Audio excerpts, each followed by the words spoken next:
À toutes et à tous, bienvenue à l'émission spirituelle La Voix de l'Hermétiste, animée par Sa Sagesse, le grand pacificateur BD Gaston, guide spirituel, fondateur de l'église ésotérique Céleste à Jésus-Christ. Avec lui, nous allons nous étaler sur les thèmes suivants.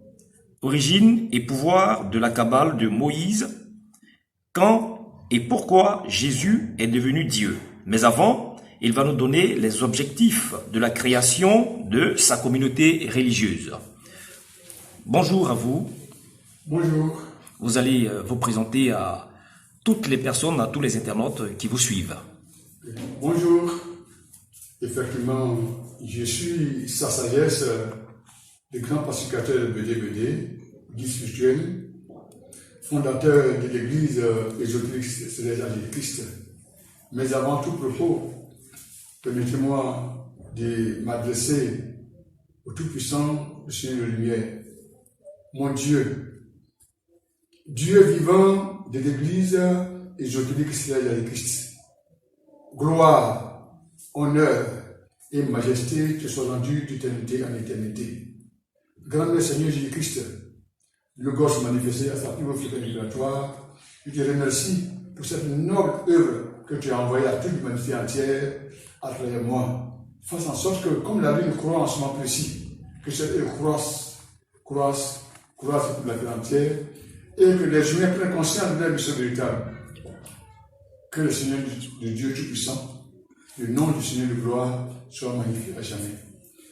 Donc aujourd'hui, je voulais intervenir sur le thème, mais entre-temps, je voulais dire merci au Dieu Tout-Puissant qui nous donne cette opportunité.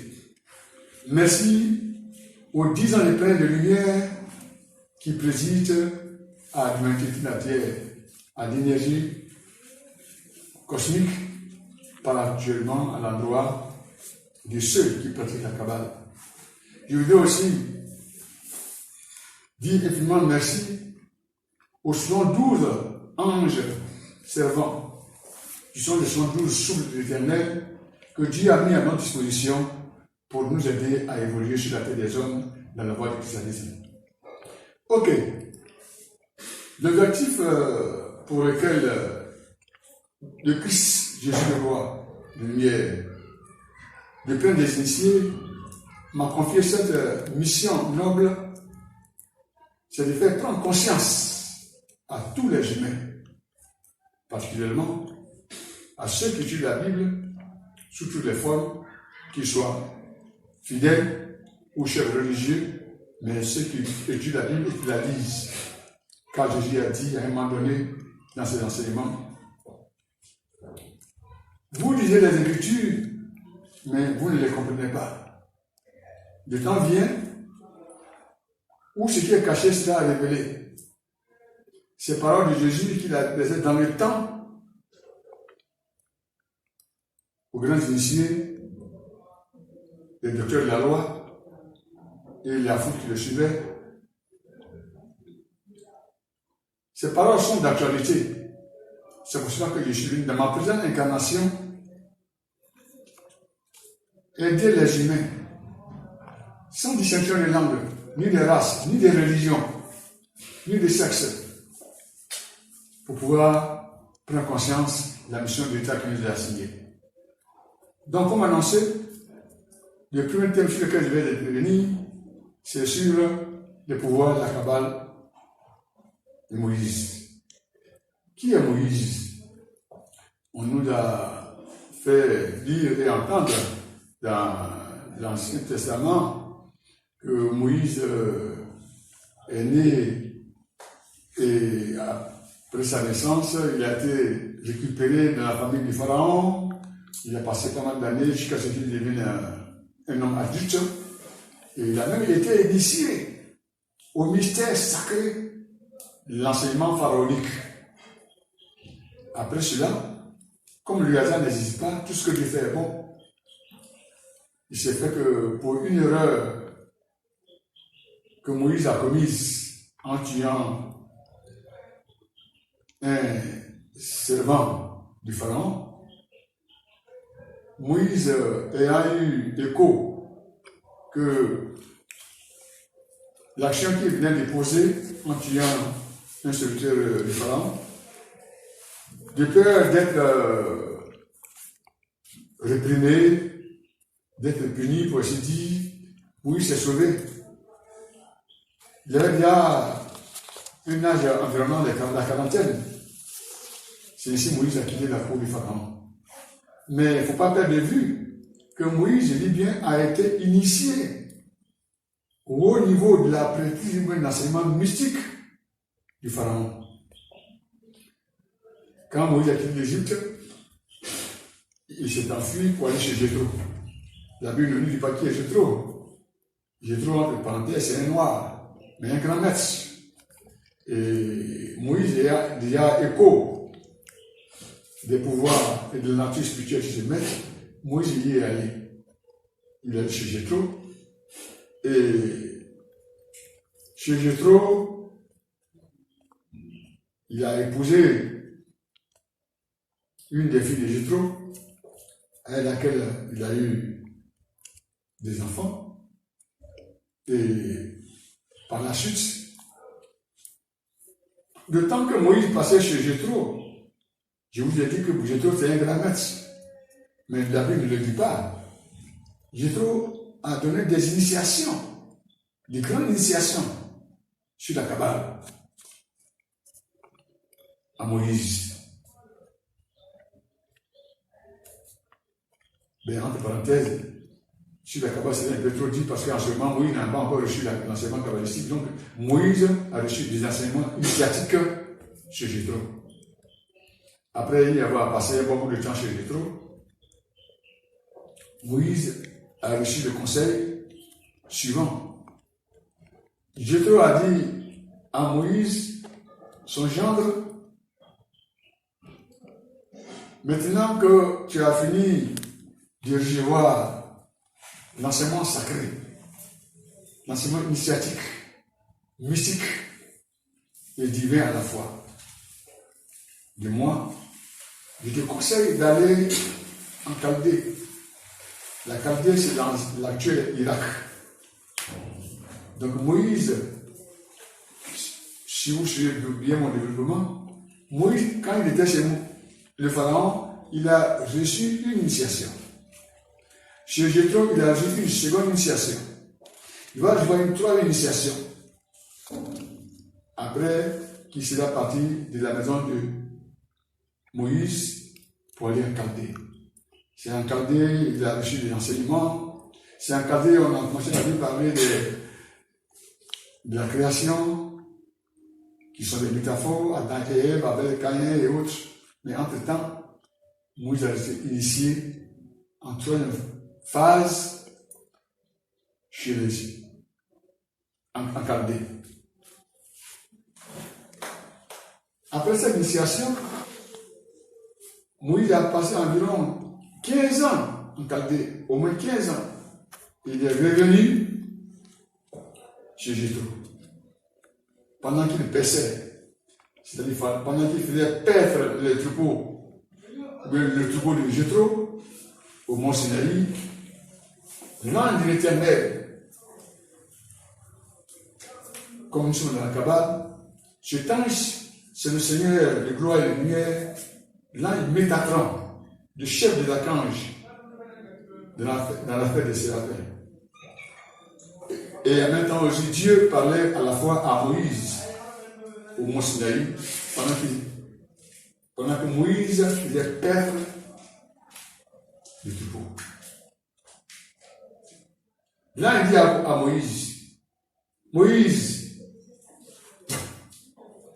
je t'ordonne d'aller en Égypte pour libérer mon peuple, le peuple d'Israël.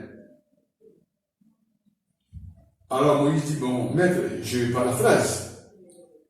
Au fur et à mesure, parce que j'aurai tout le temps de disséquer les enseignements cachés de la Bible. Ça, c'est une première étape. Moïse dit à Dieu, mais mon Dieu, tu me demandes d'aller en Égypte pour libérer le peuple d'Israël. Mais si je vais, que dis-je au Pharaon? Que dois-je dire au Pharaon? S'il me demande de qui t'envoie, qu'est-ce que je lui dis? L'Éternel a dit à Moïse, dis au Pharaon que celui qu'on appelle je suis. En réalité, le mot je suis, ça paraît simpliste, mais ça a une valeur mystique. Les thèmes même qui ont été utilisés par l'Éternel Dieu au mont Sinaï sont les suivants. Moïse, si tu vas que le Pharaon te demande qui t'envoie, tu dis que celui qu'on appelle Eïe, H-E-I, c'est-à-dire celui qui suit. C'est ainsi que Moïse, après avoir reçu cet ordre divin, Moïse est allé en Égypte. Il retourne en Égypte, il réclame la sortie du peuple d'Israël. Il a fait sortir le peuple d'Israël parce que je suis sous l'intervention mystique, les pouvoirs de la Kabbale. Je ne rentre pas dans les petits détails, il s'est déplacé là, il est allé là, c'est pas ça qui est important. Quand Moïse est parvenu à faire sortir le peuple d'Israël et d'Égypte, ils sont arrivés au désert. Entre-temps, Moïse a eu une apparition. Dieu lui a apparu encore à nouveau pour dire à Moïse, je te félicite, je te remercie d'avoir obéi à mon ordonnance, à l'ordre que je t'ai donné d'aller délivrer le peuple d'Israël. C'est très bien. Mais le peuple d'Israël est réparti en 12 tribus, lesquelles tribus répondent au nom des 12 fils de Jacob. Maintenant que tu les as fait sortir, je te dis comment tu vas les orienter sur le plan spirituel. Sur les 12 tribus, prends une seule tribu à laquelle tu as donné cet enseignement sacré. Il est secret. Tu devras le garder discrètement. Et les 11 autres tribus, tu leur donnes l'enseignement qui est révélé à la masse. C'est cet enseignement que nous, ésotéristes et spiritualistes, qu'on appelle l'enseignement des masses. Donc les 11 tribus ont reçu l'enseignement des masses tel que Moïse l'a reçu en Égypte, tel qu'il l'a reçu en Chaldée. Et c'est cet enseignement des masses-là qu'aujourd'hui, que dans toutes les communautés religieuses du monde entier, que leurs chefs religieux et fidèles, ils prêchent et ils entendent. Mais le côté caché, qui est réservé à la 12e tribu, je dis bien 12 tribus,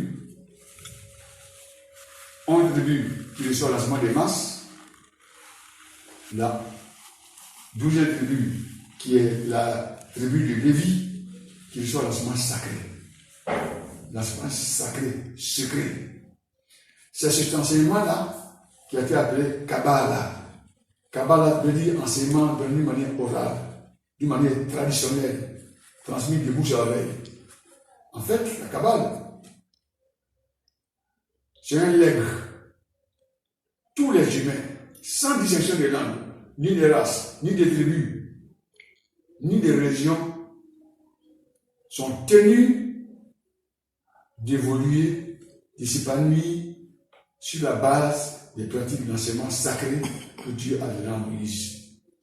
Mais comme c'est un enseignement sacré, ils l'ont caché, c'est pourquoi ça, Jésus, entre autres, Jésus a dit, le temps arrive où ce qui est caché sera révélé.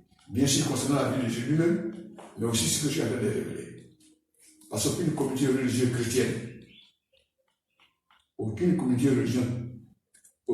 religieuse chrétienne, jusqu'à preuve du contraire, n'a donné cet enseignement que je donne.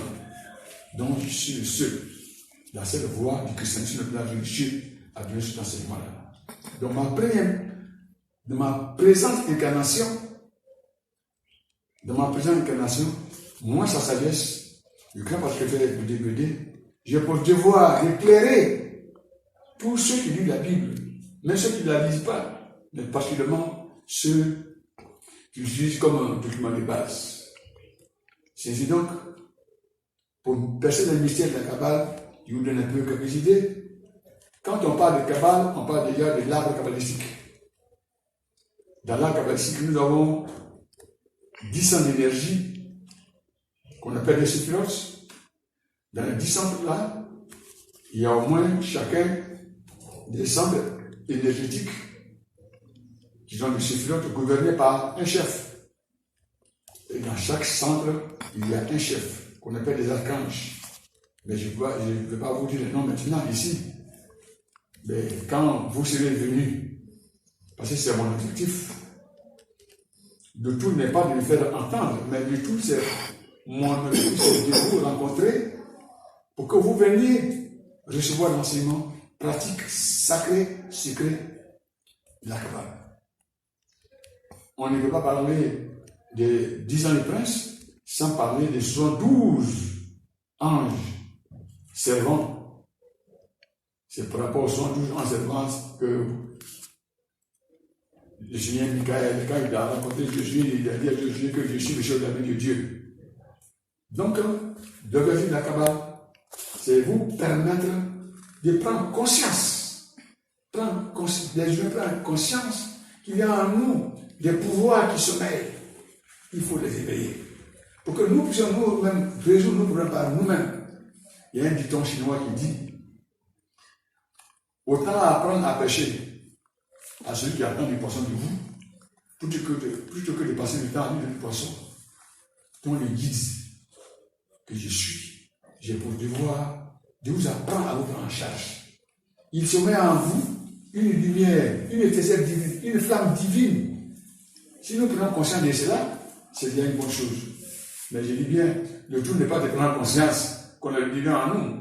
Comme je dirais par exemple, j'ai coutume de dire, si vous avez sur une terre diamantifère des habitants, c'est dans un village par exemple, s'il y a deux villages, sur le village A, les habitants qui sont là, il y a un sous-sol diamantifère. Et sous le village B, en un mot, dans le sous-sol du village B, il y a du diamant aussi. Mais si B n'exploite pas le sous-sol, il restera dans un état de pauvreté et de développement matériel et financier. Par contre, A, les habitants du village A qui exploitent le sous-sol du village diamantifère, ils sont riches. Donc le tout n'est pas de prendre conscience que l'esprit est en nous, mais il faut l'éveiller, il faut l'activer. C'est cette flamme divine qui est sommet en nous, que quelquefois qui est représentée dans les temples où il y avait les grands sacrificateurs, et que Élie, Moïse, tel que Moïse dans l'Écriture, il y a une lampe qui brillait toujours à terre. Cette lampe, sa lumière devait toujours entretenir. Les souverains sacrificateurs ne devaient jamais laisser cette lampe s'éteindre. Ce qui est un symbole, mais les gens n'ont pas compris. C'est un symbole pour nous dire, nous sommes ce temple-là.